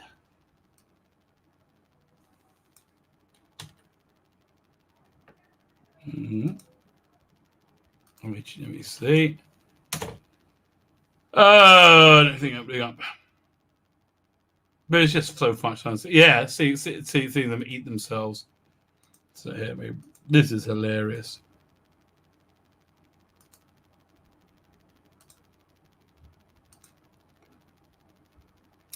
Biden canceled Trump plans for evacuating Americans in crisis zones. Just months before Taliban took Kabul. Months before. Why? Oh, why is Prometheus? Why is Prometheus trending? Are they doing another Prometheus movie? One said, no, nothing. You just got me excited.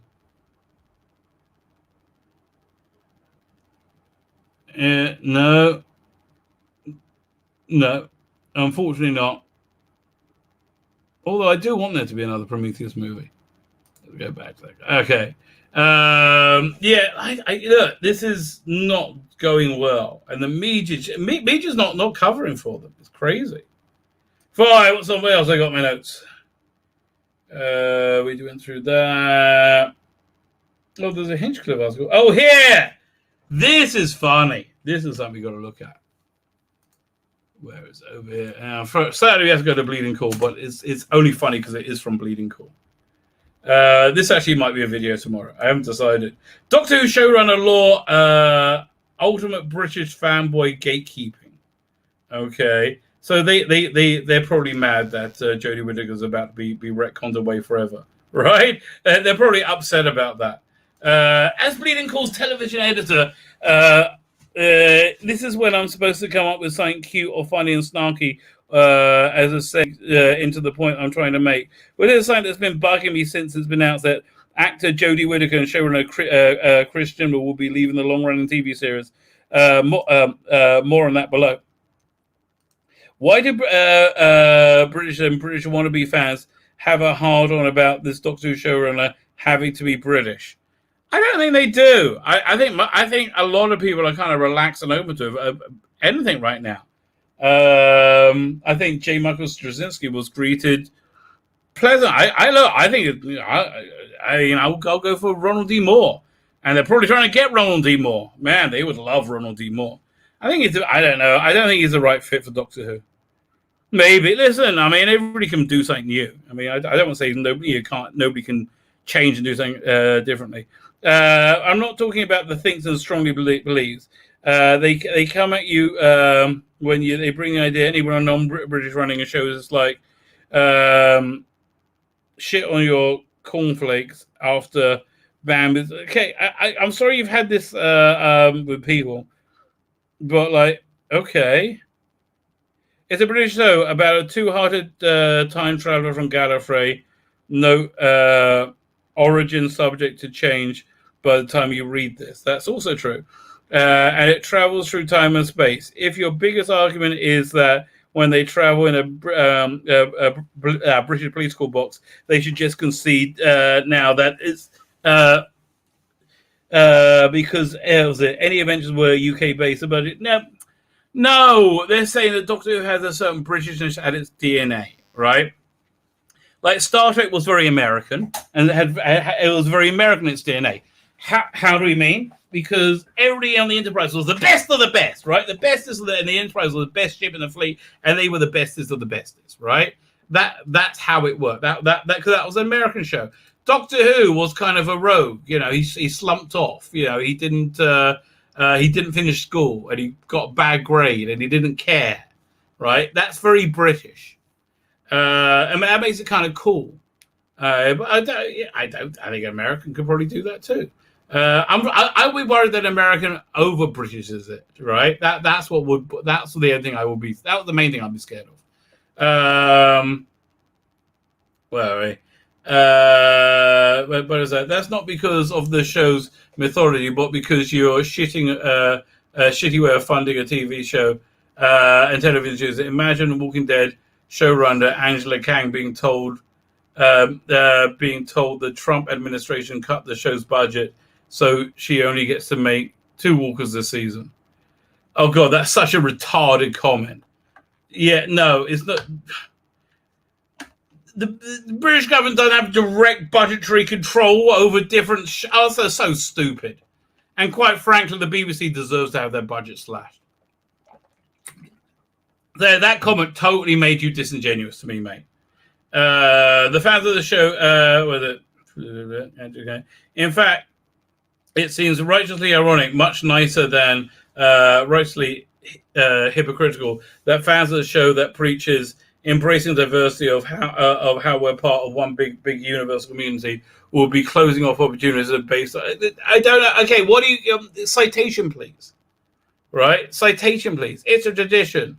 Just because something's a tradition doesn't. Who are these people? Oh, for God's sake, get a life, man. Okay, yeah, all these people. Yeah, they're great. Yeah, Vince Gilligan. Last month I confirmed that Jacob Adams. Okay, is there anything? No, he has no citation, none whatsoever. And just to show you how ridiculous this is, again, this is. I guess I'm going to be touching on that tomorrow. This is probably just reporting on the Doctor Who magazine article. Yeah, fine. Yeah. No, it's just a magazine article. Funny.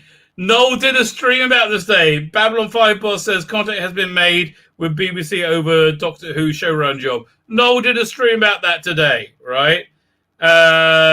This is a good headline. I'm not reading this article now. Philip Hinchcliffe, I was pushing the envelope on Doctor Who, but not irresponsibly. Well, I think that will set you apart from today.